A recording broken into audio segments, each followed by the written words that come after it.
Welcome to Kandanool 9 news. Nagar Kurnool జిల్లా కొల్లాపూర్ మండలం సోమశిలలో శ్రీ లలిత సోమేశ్వర ఆలయం భక్తులతో కిటకిటలాడింది. కార్తీక పౌర్ణమి కావడంతో సప్తనదుల సంగమ క్షేత్రం సోమశిల పుణ్యక్షేత్రంలో కొలువుదీరిన జ్యోతిర్లింగాలను భక్తులు దర్శించుకొని ప్రత్యేక పూజలు నిర్వహించారు. తెల్లవారుజాము నుంచి భక్తులు భారీగా తరలివచ్చారు. అనంతరం భక్తులు కృష్ణానదిలో పుణ్యస్నానాలు ఆచరించారు. అనంతరం కృష్ణానదిలో కార్తీక దీపాలు వెలిగించి గంగమ్మకు ప్రత్యేక పూజలు నిర్వహించారు. ఉసిరికాయ చెట్టుకు మహిళలు ప్రత్యేక పూజలు నిర్వహించారు. ఆలయంలో వేద పండితులు మంత్రోచ్చరణతో ప్రత్యేక పూజలు చేశారు. భక్తులు పరమశివుడికి అభిషేకం చేసి హారతులిచ్చారు. కార్తీక పౌర్ణమి కావడంతో జిల్లా నలుమూలల నుంచి భక్తులు భారీగా తరలివచ్చారు. కృష్ణానదిలో మహిళలు కార్తీక దీపాలు వదిలారు.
దీపం జ్యోతి పరబ్రహ్మ సర్వ సౌభాగ్య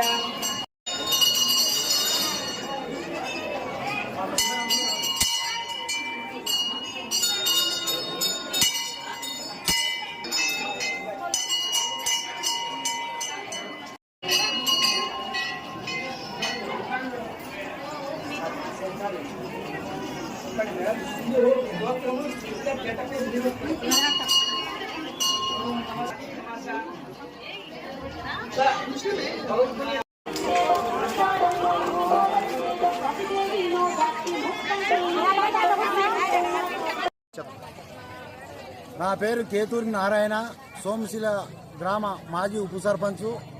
ఈ రోజుకి కార్తీక మాసం వచ్చి 15 రోజులు కావస్తుంది. ఈరోజు కార్తీక పున్నమి రోజు వేల మంది భక్తులు రావడం జరిగింది. ఇక్కడ బేస్తులు లేపి గడ్డి, తేలు, పాములు ఉన్నందున భక్తులు చాలా ఇబ్బందులు పడుతున్నారు. నా పేరు సునీత అండి.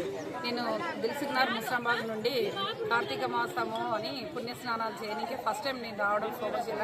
చాలా సంతోషంగా ఉంది. ఎవ్రీ ఇయర్ పౌర్ణానికి నది స్నానం చేయాలని ఆనవాయితీ. సోమశిల రావడం ఫస్ట్ టైం కాబట్టి చాలా బాగా అనిపిస్తుంది.